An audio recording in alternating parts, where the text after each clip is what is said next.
Hello guys, अस्सलाम वालेकुम। कैसे हैं सब लोग। मेरा नाम है अबरार और मैं हमेशा जो है वो जितनी भी अपडेट्स होती हैं स्टूडेंट्स को और जो भी वीज़ाज़ की अपडेट्स हैं, अगर आप यूके आना चाह रहे हैं तो उसके बारे में आपको गाइड करता हूं। तो आज मेरे पास एक न्यूज़ है जिसको मैं गुड भी कहूँगा और बैड भी कहूँगा। तो पहले मैं बताता हूँ कि न्यूज़ क्या है, फिर मैं आपको बताता हूँ ये अच्छी कैसे है और बुरी कैसे है। तो भाई, पहले जब यूके में स्टूडेंट्स आना शुरू हुए थे तो पिछले सितंबर इनटेक में भी स्पेशली और जो जनवरी इनटेक आने वाला है उसमें ये होता था कि जितने भी स्टूडेंट्स हैं वो प्रायोरिटी वीज़ा के लिए अप्लाई करते थे। प्रायोरिटी वीज़ा का मतलब ये है कि अगर आपने वीज़ा के लिए अप्लाई किया हुआ है तो आपका वीज़ा अगर लेट आ रहा है, फॉर एग्जांपल 2 वीक्स 3 वीक्स लग रहे हैं, तो स्टूडेंट्स क्या करते थे कि प्रायोरिटी वीज़ा की फीस पे करते थे। प्रायोरिटी वीज़ा का मतलब ये था कि जी 200 पाउंड 220 पाउंड फीस पे की और फिर आपका जो वीज़ा का जो डिसीजन है वो जल्दी आ जाता था। जल्दी से मुराद ये है कि विद इन 5 वर्किंग डेज आ जाता था, यानी 5 दिन वर्किंग डेज जो भी होते थे उसके अंदर आपका रिजल्ट आ जाता था। लेकिन 7 नवंबर 2022 में ये जो है प्रायोरिटी सर्विस वीज़ा को सस्पेंड कर दिया गया है। जो पाकिस्तान के स्पेशली जो VFS का जो ऑफिस है उसके अंदर, इंडिया का मुझे इसके बारे में भी कंफर्म नहीं है, लेकिन पाकिस्तान की वेबसाइट पे जाकर मैंने चेक किया है तो वो कंफर्म है और ये आपको मैं वेबसाइट पे स्क्रीनशॉट भी शो कर देता हूँ। तो इसमें जो है इन्होंने सस्पेंड कर दिया है, यानी आप जो है वो प्रायोरिटी वीज़ा के लिए अप्लाई नहीं कर सकते।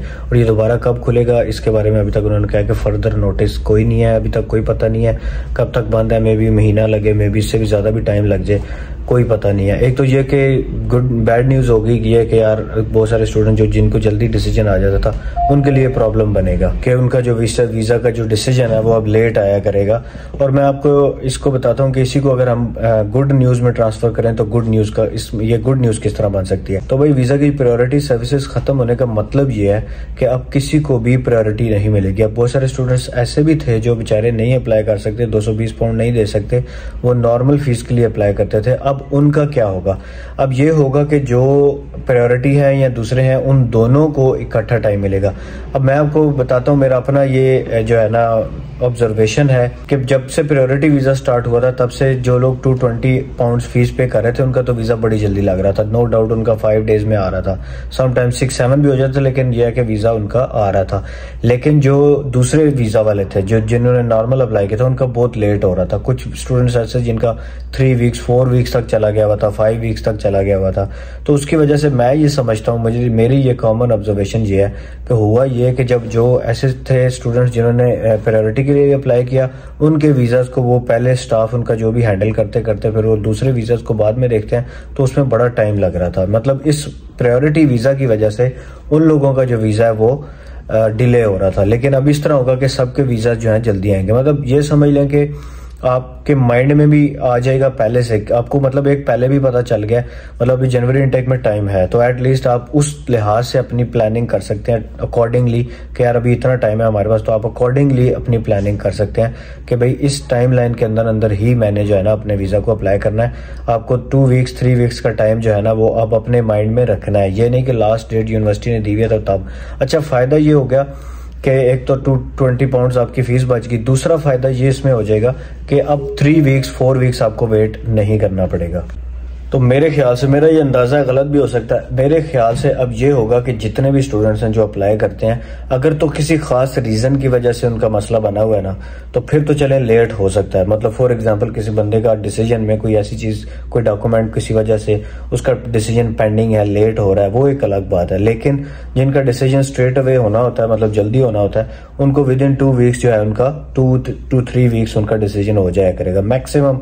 मैं कह रहा हूँ 3 वीक्स, इससे जल्दी भी हो सकता है, मतलब 2 वीक्स लगेंगे, 14-15 दिन में आपका डिसीजन हो जाएगा। मतलब नॉर्मली ये डिसीजन हो रहे थे लास्ट ईयर जब सितंबर इनटेक थी।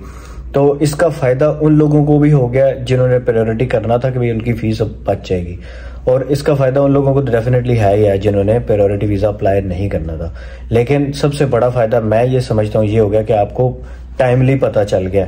मतलब ये वीडियो भी मैंने आप लोगों के लिए इसलिए बना दी कि यार इन लोगों को आपको टाइमली पता चल जाए कि प्रायोरिटी वीज़ा जो है वो सर्विसेज सस्पेंड कर दी गई है। अभी तक इसकी कोई पता नहीं है कि दोबारा खुलता है नहीं खुलता, मे भी महीने बाद खुल जाए, 2 महीने बाद ना भी खुले, कुछ कहा नहीं जा सकता, क्योंकि जो उन्होंने अपडेट्स दी उनमें उन्होंने यही लिखा है कि प्रायोरिटी सर्विस खत्म।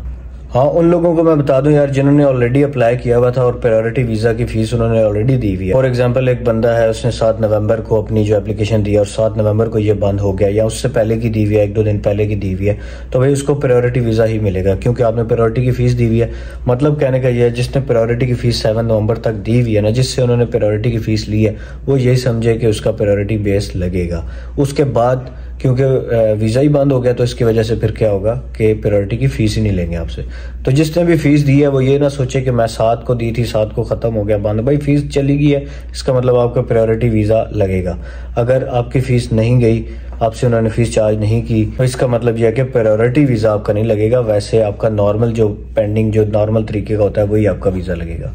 तो भाई मैं ऑफिस में था और न्यूज़ थी और मैंने सोचा मैं आपको बतानी चाहिए ज़रूर। तो भाई मैं ऑफिस में बैठा हूँ, देखो बहुत काम है यार, आज कसम से मेरा सर दर्द कर रहा है सुबह से ऑफिस में बैठ के। अब मैं बैकग्राउंड ब्लर कर दिया मुझे, हालांकि जो है ना मना करते हैं कि यार आप ऑफिस में वीडियो ना बनाना, बट मैंने आज बना लिया कि भाई खैर बिग अपडेट है। वैसे भी मैं आजकल बहुत थक जाता हूँ, रात को जाके सही वीडियो मेरे से बनानी नहीं जाती, अंधेरे में बनती हैं। तो भाई थैंक्स वेरी मच जो लोग मुझे लाइक करते हैं, मेरी वीडियोस देखते हैं, बहुत शुक्रिया यार, आप लोगों की सपोर्ट की वजह से मैं यहाँ तक पहुँचा हूँ।